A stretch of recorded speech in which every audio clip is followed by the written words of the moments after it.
Hello, everyone. Welcome to another episode of Triangle Be Well TV. I'm your host, Howard Jacobson, Pahud, and I'm joined in the studio by Amnon Nissan. Hello, Amnon. Hello.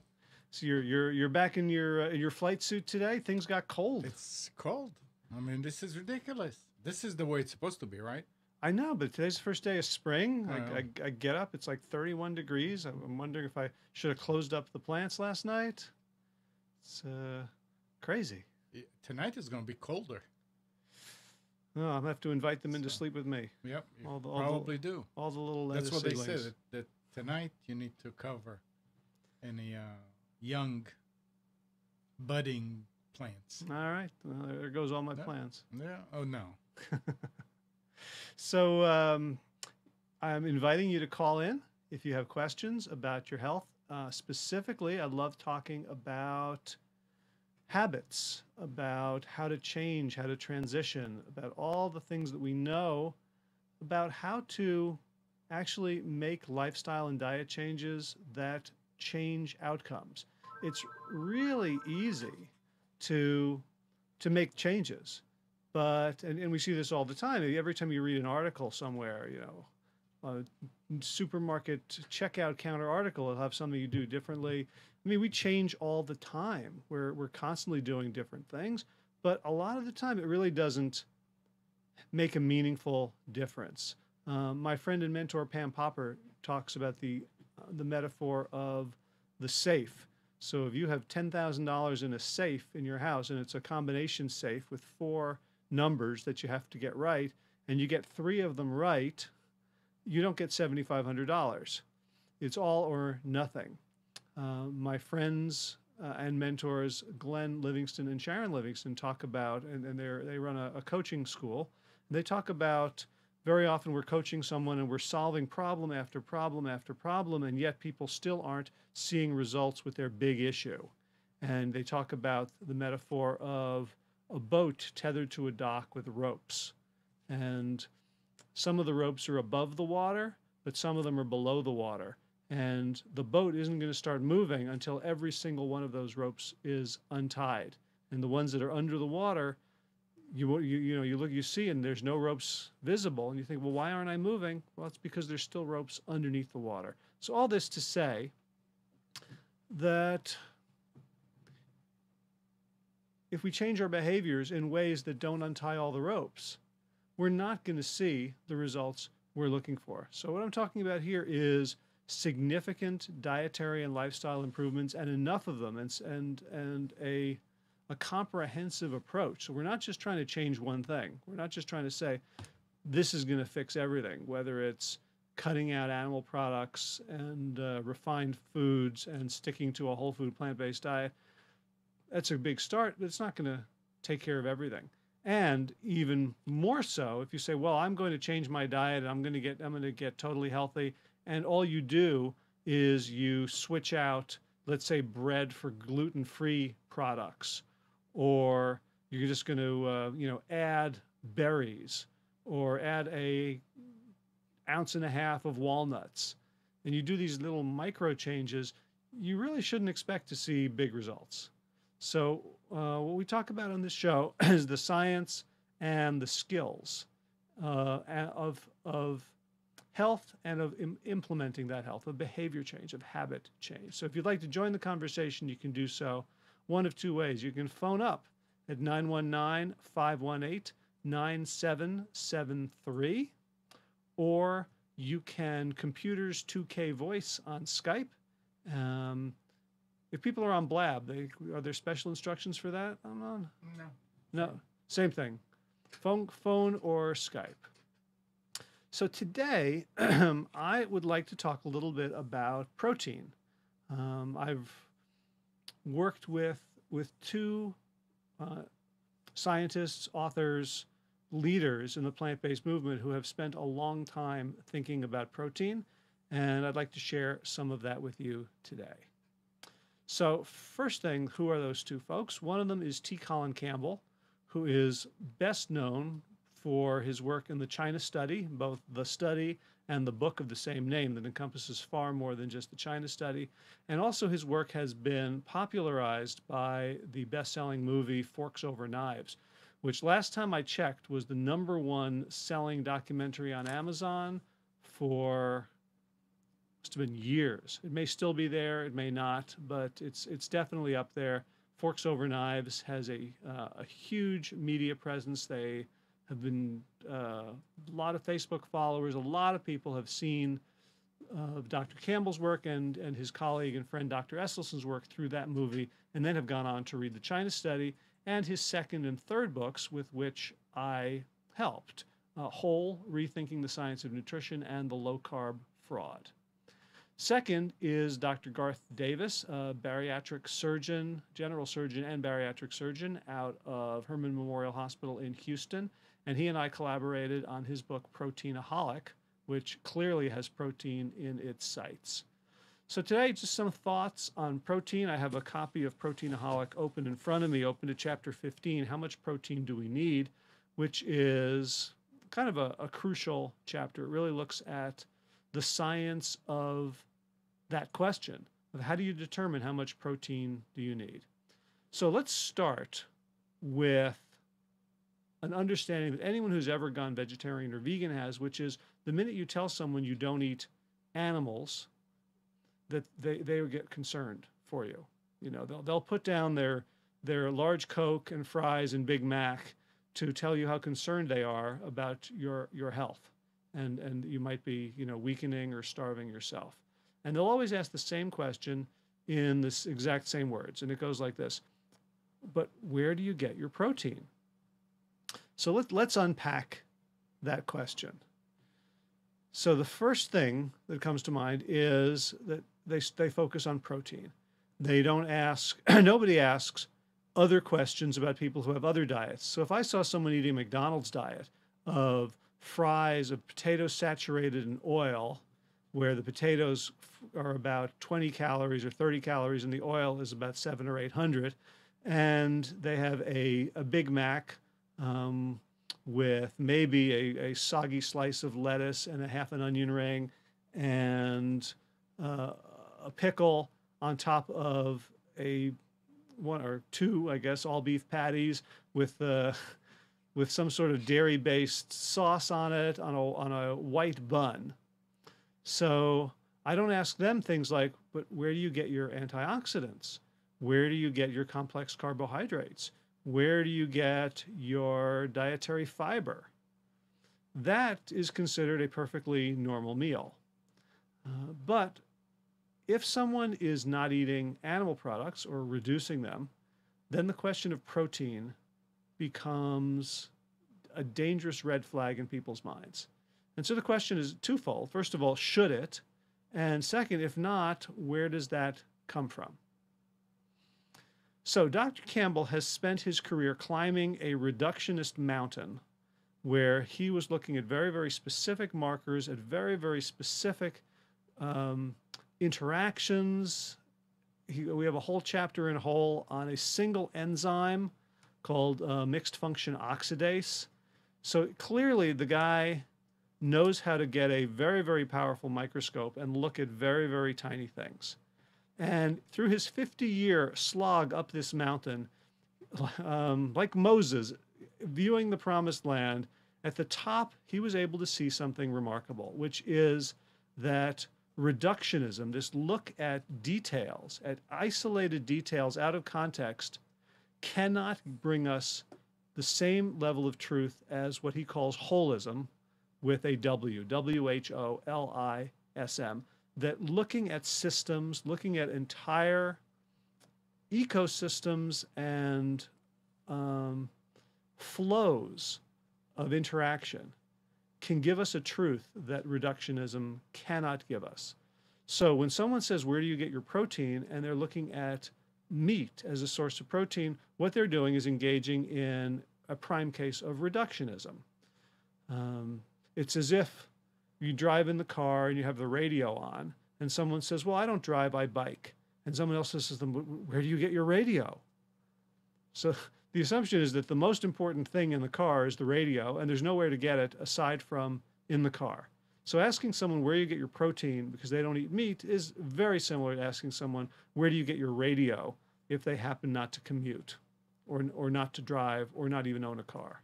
There are lots of other ways, but there are so many more questions you could ask someone who doesn't drive a car. Like, well, how do you burn fossil fuels? How do you release dangerous chemicals into the environment? How do you operate? You know, what do you do to operate a vehicle that could crush a human being in a couple of seconds at high speed? Right. So there's lots of other things you could ask about a car. You know, well, what do you do to be alone? A lot of people, the only time they're alone is during their car rides, during their commutes. You could ask, well, if you drive at night, what else do you do to shine large, high beams at people? There are so many things related to driving. You could ask, well, how do you even get there? You bicycle? Do you walk? Do you take public transportation? Do you work from home and you don't even need a car? There's lots of things you could ask if someone says, I don't drive. But asking, where do you get your radio is about as ridiculous as asking, where do you get your protein? Because you don't eat meat. So what is the story with protein? So to answer that question, we have to do a little bit of reductionism, but understand that nobody eats protein. Nobody has ever seen protein. Right? Nobody eats carbohydrates. Nobody eats fiber. Nobody eats vitamin B12. Nobody eats fat. What we eat is food. Well, you can't eat fat. That's a little bit of an exception. But in terms of the physical reality of the world around us, we eat food. And scientists have taken bits of food and properties of food and given them names. And one of those names is protein. But really, that is already imposing a system upon reality. In reality, what we have is food. And there's lots of different kinds of foods, and the foods have very different properties. And one of the properties that scientists have focused on is food consists of macronutrients and other things. And macronutrients are defined as stuff that has energy, stuff that gives us energy, stuff that has calories. And calories are defined in science, and you may know this, and if you don't, it might be a little bit shocking. You know what a calorie is? How do we measure calories? Right? I mean, you look at the caloric. Yeah, by the caloric. Right. We're already in a loop here. Right? You said two words, and you realize, well, that doesn't make any sense. Right? So calories is a measure. Energy is a measure of heat. One way to measure energy is to measure how much heat it gives off. So I have a beautiful light here in front of me. That's LED, right? Those 50 little. That's so beautiful. I have to get 160 different teeny little bulbs, and it lights up my face. Can you turn it down for a second so people can see? So this is like the only thing. So now I'm kind of broody, right? Now I'm like Twilight. So I don't notice a difference at my house. Thank you very much. I have when I'm doing videos, I have these old-fashioned. They're like 10 years old, big stands with 500-watt bulbs and 250-watt bulbs, and those are incandescent, and they are hot, right? I say, a good thing I don't need to put on makeup. Good thing I have such naturally high cheekbones and high forehead. Gets higher every day, so I don't have to put on a lot of makeup. Otherwise, it would be like running down my face in rivulets. It would be like melting. You used to like melt crayons with an iron in between two pieces of wax paper, like that stuff. Those lights are really hot, and the LEDs give out, I guess, as much light or more light maybe, but I can't even feel it. I can close my eyes, put my hand right up to the bulbs, and I don't feel any heat coming off them. So one thing we know is that the incandescent bulb is 500 watts. I don't know how much this one is. I'd be surprised if it's more than 20 or 30. So it's giving off. It's using a lot less energy. He's got the box right here. He's got such a good filing system. Like I don't see any information. No information, but he does have the box. I will vouch for that. I'm guessing 20 watts maximum. which is a measure of how much heat it gives off. So the difference between this light and the light that I have plugged in at home is, 500 versus 20 is 10, 20, 25 times more energy coming off of that LED. So we understand that energy can be measured in terms of heat. Then it becomes, we start to understand how people started measuring calories, and this will blow your mind. The calories in food is simply a measure of how much heat the food gives off when it is burned up completely. So literally, to measure the calories in a piece of food, you put it in a device, a box called a bomb calorimeter. And bomb is spelled just like boom, bomb, B-O-M-B. So you put the food in a bomb calorimeter and you fire the thing up and you determine how much heat it gives off when it is completely incinerated. And that is the amount of calories in the food. So if you put a Krispy Kreme donut in there, you'll get a high amount of calories. It'll give off a lot of heat. And if you've ever, you've ever been a Boy Scout and you tried to start a fire, certain foods are really good for getting fires going.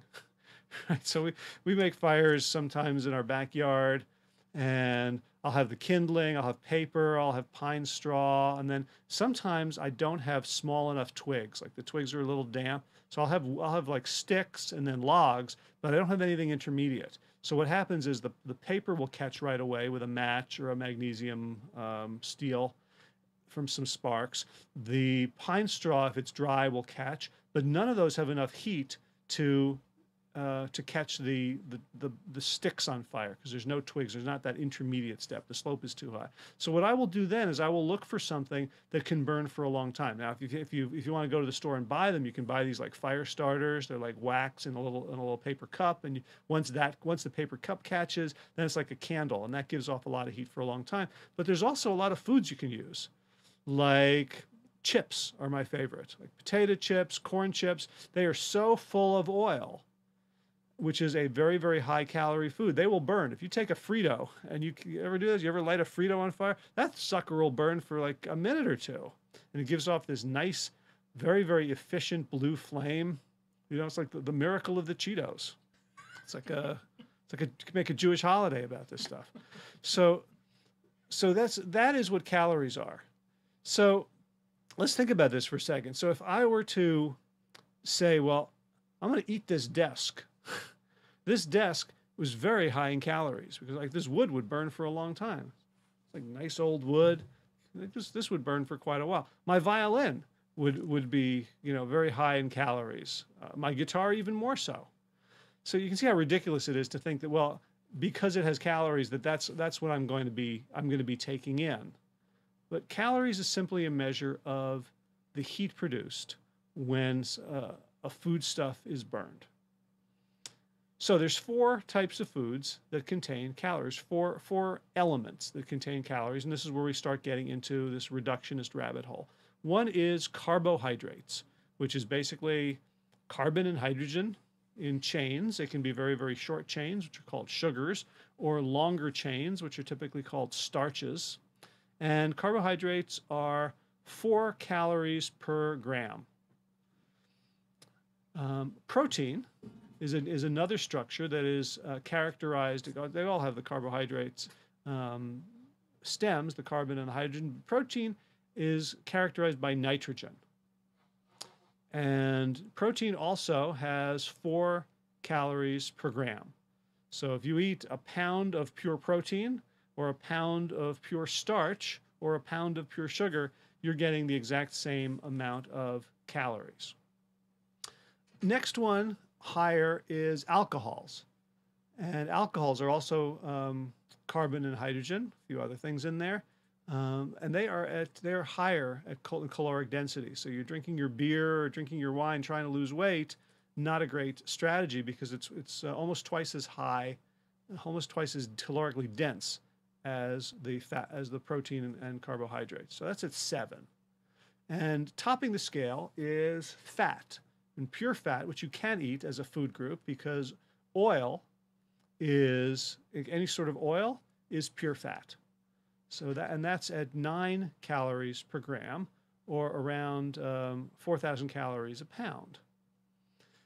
So those are the 4 macronutrients. Most people don't think about alcohol. We just talk about protein, carbs, and fat because alcohol doesn't exist naturally in foods. It has to be fermented, and usually it's done intentionally. But the foods that we just sort of come across as foods and not as beverages would just have those main 3: carbohydrates. I almost said carbs, which is a marketing term used by the Atkins people to vilify carbohydrates, our body's main and preferred source of energy, protein, and fat.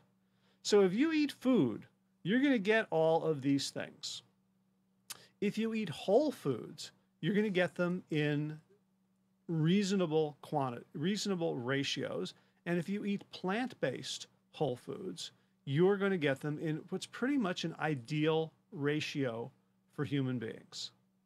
Now, let's unpack that for a second. So what is the perfect ratio of carbohydrates to fats to proteins? It varies depending on your activity level, depending on your individual metabolism, depending on where in the world you live. There's there's, if it's cold and rainy and wet, you might need to have different requirements than if you're at the equator. If you're outdoors in the sun all the time, things could be a little bit different. But let's say the range for human beings is carbohydrates make up the bulk of the diet, let's say somewhere between 70 to 80%, and fat and protein make up the remaining 20 to 25%. And protein in particular should be at about 10%. It can go as high as 15 if it's plant-based, but if it's animal-based, it should be no higher than 10%. And fat, for most people, should be 10% or less. If you are burning huge amounts of calories per day, and again, burning through heat, then you can increase the amount of fat you have as long as it is whole fats from whole foods, which are essentially nuts, seeds, very fatty fruits like avocados, whole coconuts,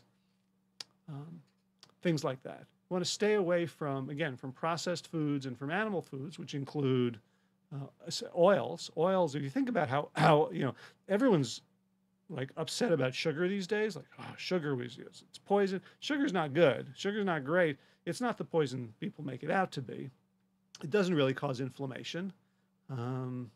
It can, if you already have inflammation, it can make it worse, but sugar by itself is not the villain that so many people make it out to be. Sugar doesn't cause diabetes, although once you have diabetes, taking in sugar can cause spikes, ups and downs. So, it's best to stay away from it. It's certainly not a great food to eat. It can be addictive for people. People can feel very, very out of control about it.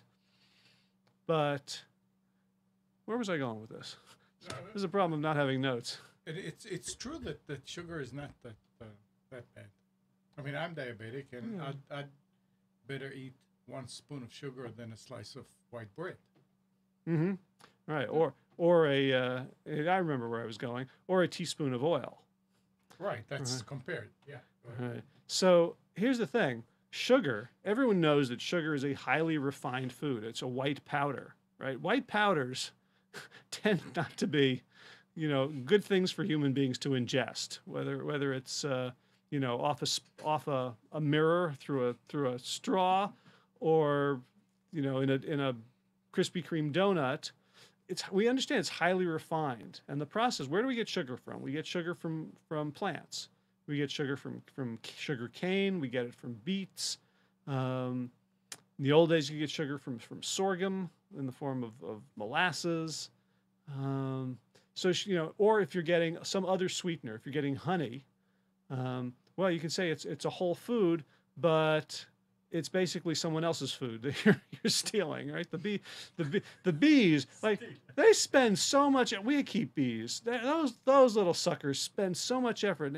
They go out and they produce, and for over an entire season, they'll make a little bit of honey, and we just come in and just take it. Oh, great. You know, it's like they did all this work and we're just waiting to kind of swoop down on them like these, you know, uber bipedal capitalists gonna exploit these poor laborers. Don't get me started on the bees. Or maple syrup, right? There's a whole food, right? You take this giant maple tree and you stab it, and stuff comes out, and then it gets refined down like 10 times and boiled again. Or the process of taking the sugar from the cane or the beet involves chemicals and whitening. So this is like these are highly industrial processes. A side note, Yeah. that a question. So if you take sugar cane Mm-hmm.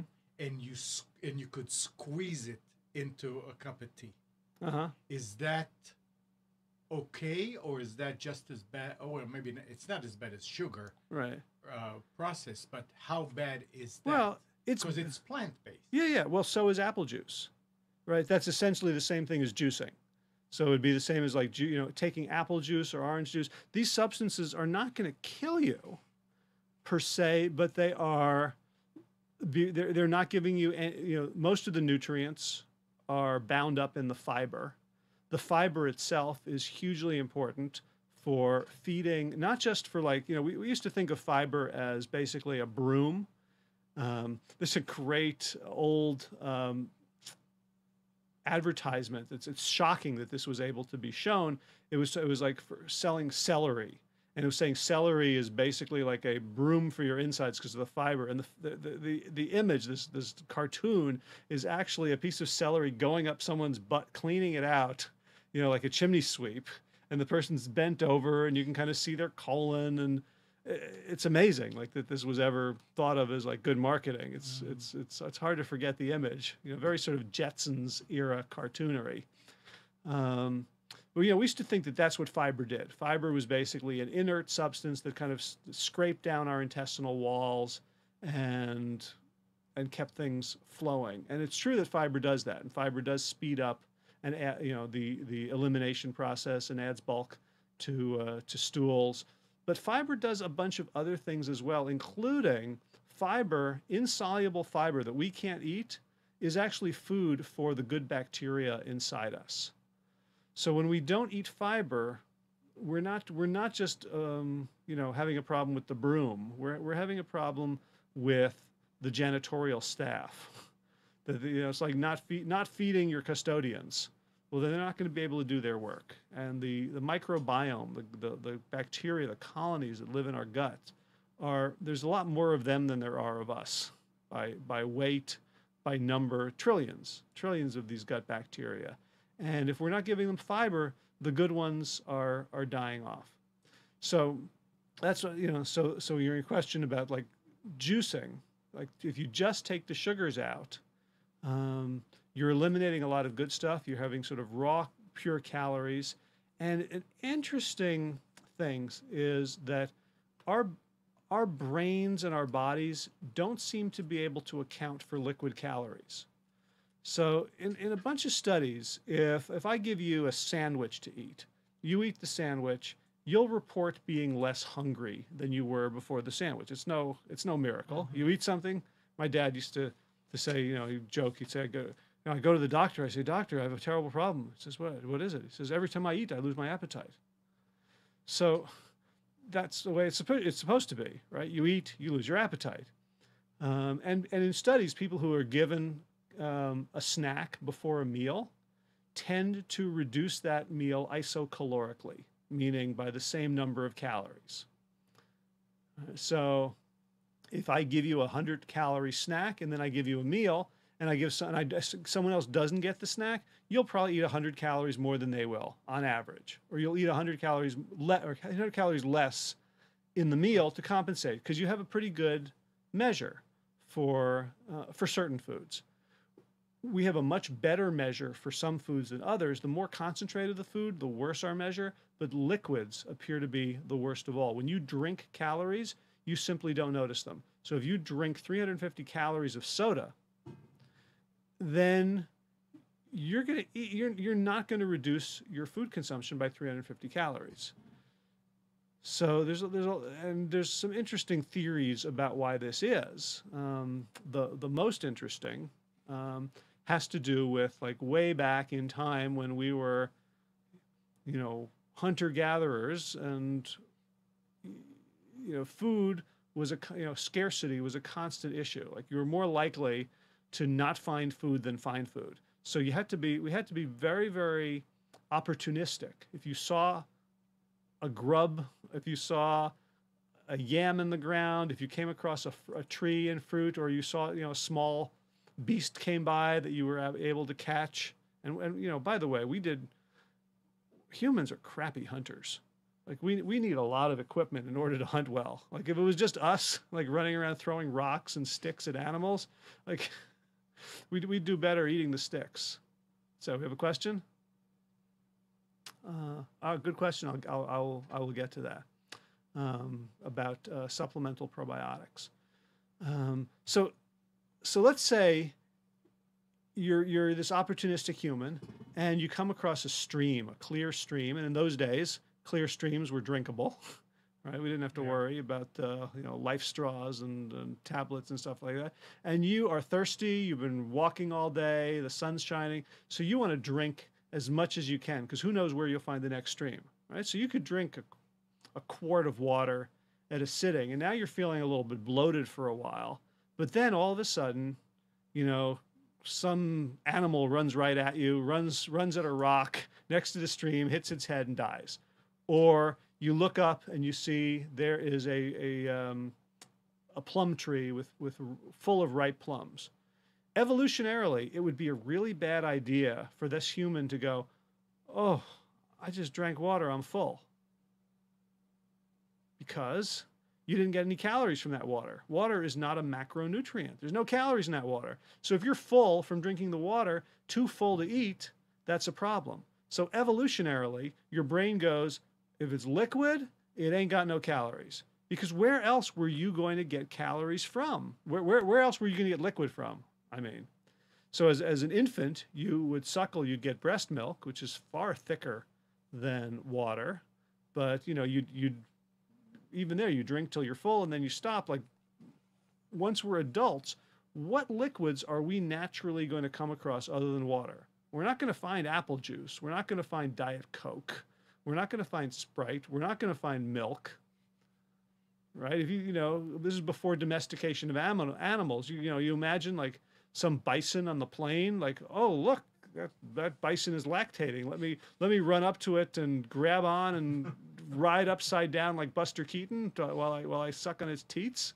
Like this didn't happen. So the only liquid that evolutionarily our bodies recognize as water.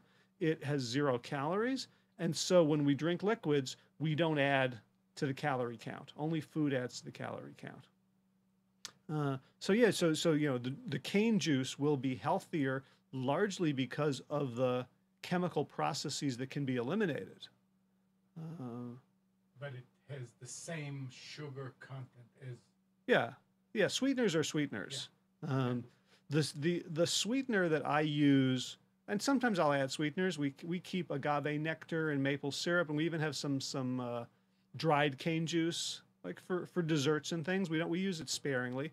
The one sweetener that I will use without hesitation are medjool dates, and you can actually get them. There's a couple ways to do it. One is if I'm looking for a dessert hit, I'll just eat a few medjool dates, and they're actually really, really sweet, even by themselves, even a little bit too sweet, I think. God, if you're listening and want to just tweak the recipe a little bit, medjool dates a little too sweet, but because of that, like a teaspoon of sugar is probably too sweet too. It's good in foods. A couple ways to do it is you add it to water in a blender or food processor and make a paste out of it. So you can then use, as a wet ingredient in various types of foods. You can add a sweetener as one of the liquid binding ingredients that will, wet the flours or whatever else and hold it together. The other is you can buy bags of date sugar, which is the whole date. So again, this is not a refined, fractionated food. This is the whole date, simply just dried and crushed or ground into a powder. All it's lacking is the water that was in the date, which is, you know, it's reducing it by something, but not nearly. Like, you could do that yourself. You could put dates out in the sun or put them in an oven or over a flame, and they would do the same thing. So here's a question about, does taking supplemental probiotics help to offset the negative impact of unhealthy foods? And I would say yes, and. So in the supplemental probiotics can be really, really helpful for people for a lot of reasons. If you are taking probiotics because you're continuing to eat an unhealthy diet, I would refer you to like the Rocky movies. Do you remember the fight scenes in the Rocky movies where Rocky goes out and he gets pounded during the round, and then he goes back and he sits in his corner and they fix him up, right? And they'll patch things up, and they'll put some goo on a wound, or put a Band-Aid or some, you know, liquid Band-Aid, or they'll cut his eyelid off so he can still see because it's swollen shut. Right? Well, that scene will never leave me. Cut it. And so that's like probiotics if you're going to go back in the ring. So you're not going to get the benefit of probiotics if you continue to eat an unhealthy diet, because here's what probiotics are: basically recolonizing your gut with those, you know, the healthy microbiome, all those trillions of critters. Do you feed birds? Okay. So there are some birds around your yard, right? Before you fed them, there were some birds. Now you put out some bird food, right? What happens? A whole lot more. A whole lot more birds come, right? And you get to choose what kind of birds you attract, right? Certain birds, if you can choose the kind of kind of food, you can choose the kind of feeder. Right? You can choose, you know, decide where you put the feeder. If you put it right out in the open versus in a thicket, you'll get different birds. So you get to select a little bit, to some extent, you know, within limits, based on the food that you present, what kind of birds will come. So the bird has like a long beak. It can reach certain feeders, whereas others have the very short beak. If you want hummingbirds, you have to put liquid in a certain thing, and the little holes look like the little flowers for them. Right? So the same thing is true of our gut microbiome. When we're born, we have the perfect microbiome, assuming two things that are not necessarily assumable anymore, or certainly not when I was a kid, because neither of them is true for me, that we were a vaginal birth, it's coming through the birth canal, as opposed to a cesarean section, or let's say like Athena, being, you know, taken out of Zeus's head, or however else babies could be born. So vaginal birth, which means we are coated through the birthing process with all the seeded, as it were, with all the bacteria from our mother. And the second way we populate our microbiome is through breastfeeding, because if you think about it, there's no bacteria inside the uterus. When we're hanging out, we are in a clean environment. So the first time, because it's, you know, it's dangerous to have a fetus exposed to various bacteria. You can't decide what gets in there, and there's some pathogenic. So nature just keeps that all clean, and our first exposure is through the birth canal and through breastfeeding. Now, if you're formula fed C-section like me, then you start with a huge negative, a huge gap to be made up. There's a lot of research these days in vaginal swabbing, which is saying, well, if the baby is going to be born C-section, of placing a cloth inside the vagina during the birth process, taking that cloth out, and then wiping the baby down with it right after birth. And it seems like a great idea. So far, the results have been, I would say, inconclusive to disappointing in terms of not improving outcomes in the long term. Also in terms of getting other infections. It seems like it's not exactly the same, but the science is out, and I'm sure they're going to work on techniques. Another way to get good bacteria is from the enchantingly named fecal transplant, where you can actually take poo from one person and give it to another person to ingest or colonically, and it can have a really interesting impact. You're kind of creating. It's like colonizing the moon. You get these people and they build a little thing. So you take the bacteria from one person that live in the lower intestinal tract, take it out in some stool, capsulize it, give it to someone else. Try not to have them think too hard about what they're about to eat, and there are some studies that show significant impact for that. So when you are bacteriologically deficient, either through not getting any or not getting enough through the birth and breastfeeding process, or how many times, Amnon, have you been prescribed antibiotics in your life? Quite a few times. Quite a few times. And if you were a kid growing up in America in the 70s, 80s, 90s, or 2000s, you were certainly overprescribed antibiotics. Doctors think, maybe not incorrectly, that everyone wants a pill. So when the kid comes in with a sniffly nose, prescribe antibiotics. The kid has a scratchy throat, we'll do the swab, we'll do the strep culture. But if it's strep, we can make the kid feel better in about a day and a half by giving them antibiotics. So why not? Even though it probably isn't strep. So we are all way over medicated with antibiotics. And antibiotics, as the name suggests, are antibiotic. They are against the bacteria, the living things that live inside us. So we can just have kind of repeatedly decimated our intestinal tracts through exposure to antibiotics. Now, let's say you grew up in a holistic hippie home and your parents didn't believe in antibiotics and you never received them. Does that mean you've never been exposed to antibiotics? No. No. About 80% of the antibiotics used in America are not used on humans. They're used on livestock. And they are not used on sick livestock. They are used routinely, preventively on livestock because of the conditions that they're kept in the factory farms. They would all be infected and dead if it weren't for the antibiotic that's routinely put in their feed. And here's the thing about antibiotics. I had a nasal infection and I took antibiotics because I didn't think anything else was gonna help. And my wife wouldn't let me pee outside because she didn't want the antibiotics. Not that I do pee outside. I like peeing outside. It feels a lot more natural. Look, Jesus peed outside, all right? So don't judge me. So, but at that point, it's like if you pee antibiotics into the soil, you're going to kill a lot of the soil bacteria that are crucial for a healthy soil microbiome, all the microbes that are going to actually do the work of growing plants. So all those animals excrete those antibiotics. They're going into our water supply, and most water supplies, if you measure them, they will have non-trivial amounts of lots of medicines, antibiotics, birth control, antidepressants, heart medications. If you want to reduce the amount of meds you're on, just eat salmon. All this, the wild salmon in the Puget Sound swimming in that water that is being flushed from Seattle's taps.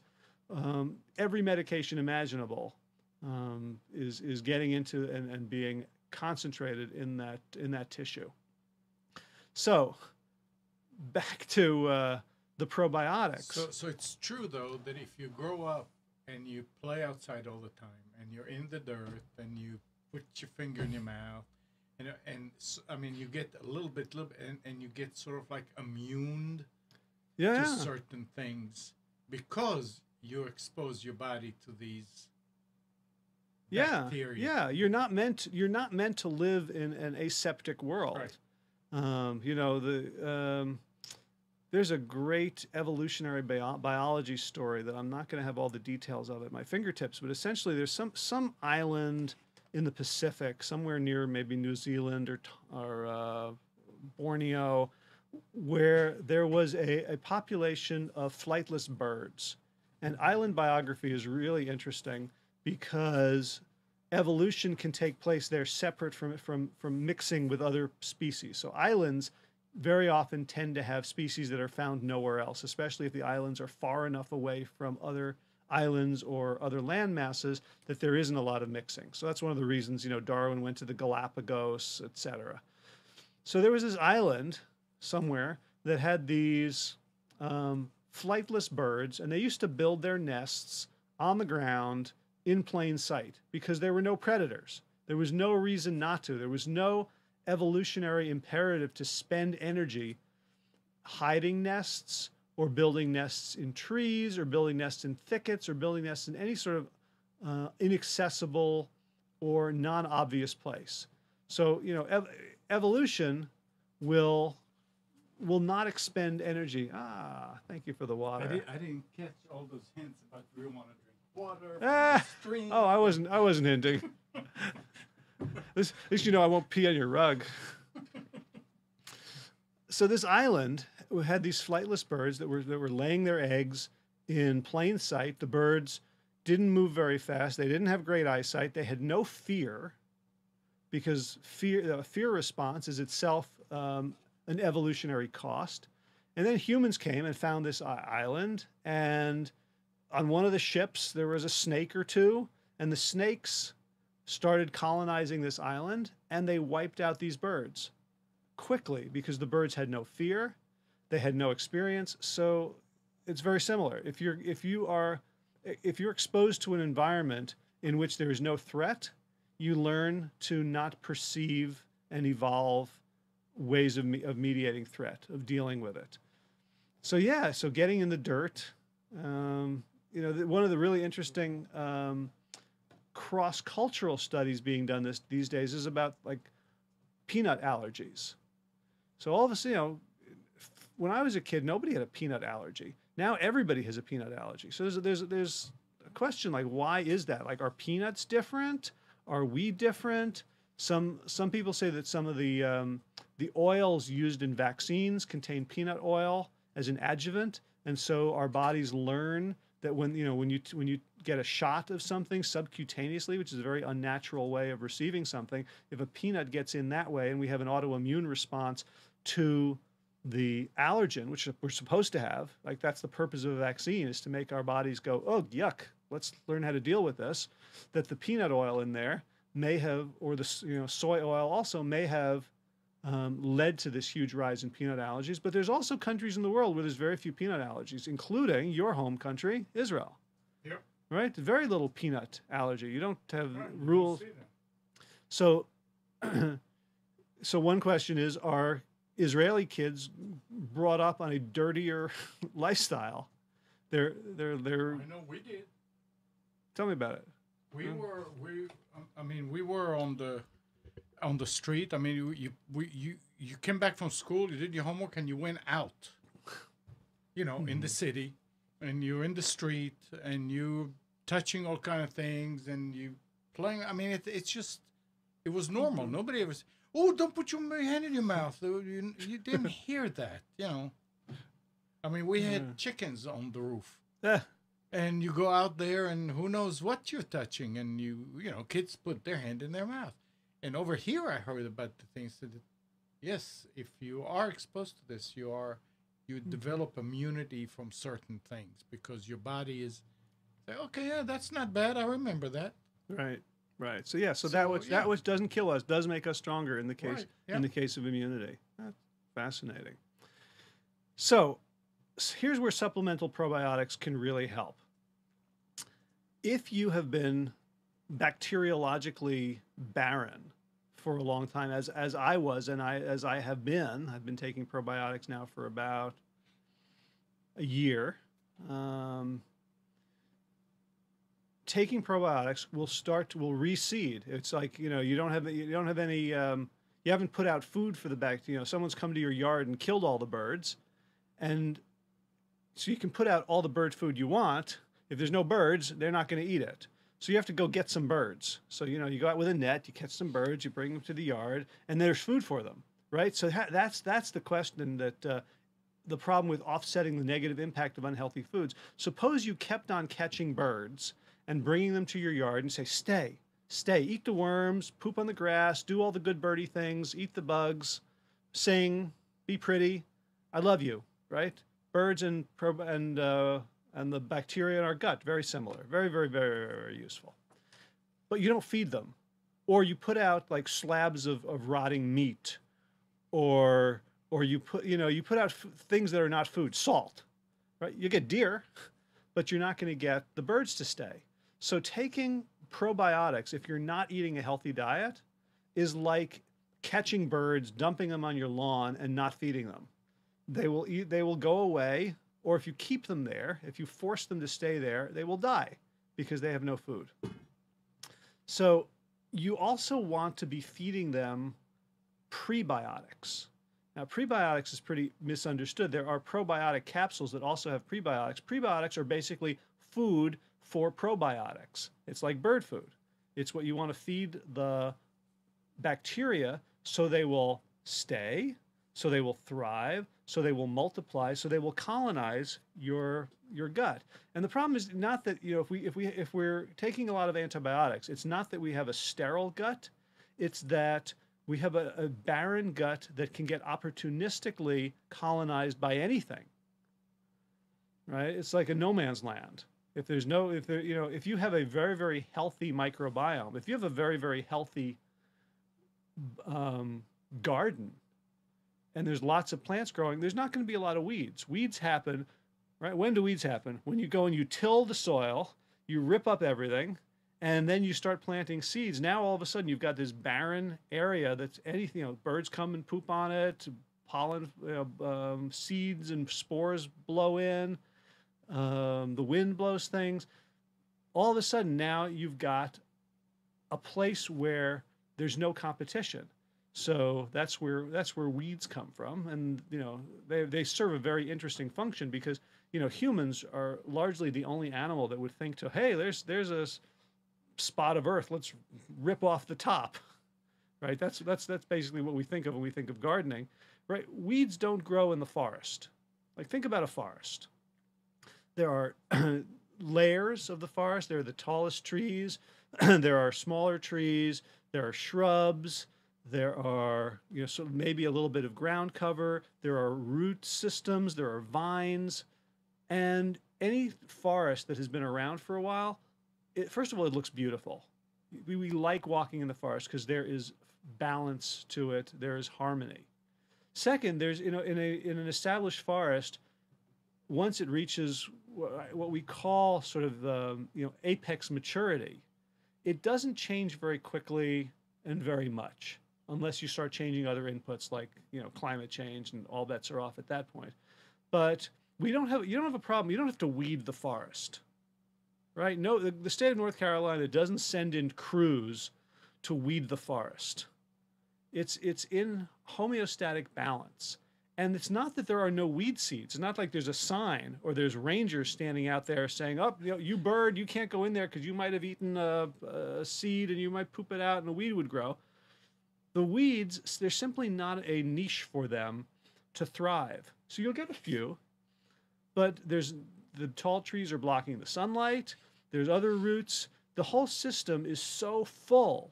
There simply isn't room for one thing to kind of take over and crush it. No, that's not why. It's because in a forest, the weed will look so small, it'd rather go on your lawn when everything else is short and it's big. Yeah, it's a total ego thing. I see that now. Actually, weeds are really, really interesting because let's start with the premise that, first of all, a weed is like, what is it by definition? A weed is something that wants to grow there, that will do better than your tomatoes. Right. Right? So we don't go, oh, our tomatoes are crushing the weed is what wants to grow there. Weeds tend to look for bare soil. So you think about the earth as an organism trying to repair itself. If you come and you rip off your skin, your body's going to go, oh, let's send blood there, let's clot, let's create, like, if you just watch it in time-lapse photography, it would look amazing. What would happen to go from a raw open wound to completely healed skin? That's what the earth is doing. It sends in weeds. It says, we need to stop this quickly, so otherwise the soil's going to blow away and nothing can grow. So quick, what can grow quickly? Let's whoosh. Okay, the weeds grow. They send in the roots, and weeds will grow in. and they hold it there, and they'll grow. Different weeds will grow in different soil. So if you have very, very hard, compact soil, guess what grows there? Dandelions. Dandelions have really deep roots. You ever dig out a dandelion? Roots like this. Yeah. So when the soil is compact, the intelligence of the universe says, let's grow something that is challenged by compact soil, that can go way down deep and loosen it up. And then when you mow your dandelion or cut it off, the root is still there. It decomposes. It adds organic matter to the soil. So the weed there is serving a function. If it's very, very sandy, what types of weeds grow in sandy soil? Things like chickweed, where they spread out. They don't go down deep. They spread out so that when they decay, they start adding to the top layer. So the weeds come, and they provide a canopy of shade. And then the next thing, if you just take a spot of dirt and you don't do anything with it, first you'll get the weeds, then you'll start getting brambles, right? Sort of bushes. Brambles are like nature's way of saying, stay away, humans. I will cut you if you try this again, right? If you ever go into a forest, you'll have brambles at the edge of the forest, like by the roadside. You never have them like deep into the forest. It may for a while, but after a while, they die there, and they only are at the interface. So then the brambles come, and then what happens is the tree roots, the tree seeds drop, and you start having saplings, and eventually it'll return to forest. So the same thing will happen to your gut microbiome if you leave it alone, if you seed it properly, and you give it the right food. And so probiotics are the right microbes, are the right little critters that we're attacking. Those are the birds. And the prebiotics are the food that they like to eat. Now, the trouble with giving people prebiotics, if they've taken a lot of antibiotics or they have a compromised immune system, is the prebiotics feed everybody. They will feed the bad bacteria as well as the good bacteria. The prebiotics that you can take in pill form are neutral. So if you have a bad gut microbiome and you feed it, they'll all eat the same sort of stuff. The good bacteria tend to thrive on plant-based foods, and especially on that insoluble fibers. So if you want to take probiotics and have it be something other than wasting $30 a month, you want to eat large amounts of plant foods, especially whole plant foods with lots of fiber, because that will feed them preferentially, and your whole gut microbiome will change. Really interesting study before we end for today. It's called when vegans eat steak. So vegans obviously don't eat steak. But what if they did? Would it have the same effect on their intestines, on their bodies, as if meat eaters ate steak? And so a study did something like this, where it gave an L-carnitine type supplement. And carnitine comes from carne, flesh. So it's like a metabolic byproduct of eating meat. And they gave this substance to a group of vegans who did not have any animal products in their diet, and a group of normal people, of regular old omnivores who had plenty of everything. And they found that in the omnivores, the L-carnitine was converted, predictably, to a substance called TMAO, which is implicated in heart disease. The vegans, given the same amount, did not produce TMAO. And it's because the gut bacteria of the vegans was protective against heart disease. Whereas the gut bacteria of the meat eaters was like, oh yeah, well, we know how to do this. We get fed meat all the time. So it's like the difference between having an army of beneficial birds in your yard and having an army of like Hitchcock's birds that just want to, flap around and wreak havoc and poop on everything. So prebiotics are very, very important once you have the population you're looking for. So that's how supplemental probiotics can help you. So, and I prescribe probiotics for anyone who's done antibiotics, because antibiotics, they're really effective. They will wipe stuff out, except, of course, the antibiotic-resistant strains that are, the superbugs that are becoming more and more prevalent. So the more times you take antibiotics, the more likely it is that you've killed off the good stuff, and the stuff that survived is like some sort of weird mutant Marvel comic villain, microflora that, if left unchecked, is going to just do terrible things to your insides. So that's where probiotics can come in very handy. Also, for someone who has eaten a standard American diet for their whole life and wants to switch to a plant-based diet, there are people for whom making that immediate switch is going to be problematic because they're going to have trouble digesting the plant foods. Their gut bacteria is like, it's a factory for processing meat. It's like a slaughterhouse, and all of a sudden you start running broccoli through the slaughterhouse. They're going like, What's that? what do I do? I don't know what to, I gotta string it up. I can't bleed it. I don't know what to do. I don't know what to do with this. And so you end up getting less nutrition from the broccoli because your system can't do it. So in that case, there are some reasons maybe to, instead of going cold broccoli, of switching cold vegan, instead of switching completely 100% to cut it back slowly, and also to add a probiotic so that you're now seeding your intestines, your digestive system, with the bacteria that can handle the broccoli, the healthier foods. So I think our question now, I think we're at the end. I think the question now is, what shall this episode be called? I started talking about protein, but now we're talking about probiotics. So I guess the two pros. Protein and probiotics? Protein and probiotics. Very good. So we'll come back to the protein discussion because there's a lot more to say about that. In the meantime, thank you, Amnon, again, for... Thank you. Thank you, Sri Baba 1, for your question. It is awesome to answer questions. It's, you notice I get so much more animated when I'm answering a question than when I'm just talking out of my own head. Thank you for the water. If you have questions, if you'd like to be well and you're looking for a guide, check out my website, trianglebewell.com.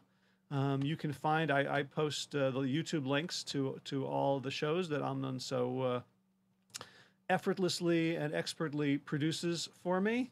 I have links to articles that I write, and you can get the Healthcare GPS report, which explains in some detail why you'll never hear this stuff from your average doctor. And knowing that doctors really don't understand wellness, that they simply understand medical management of disease, how hard it will be to get well if you continue your relationship with the medical system the way it has always been. You need to become an informed consumer, and I can help you with that. So with that, as always, be well, my friends.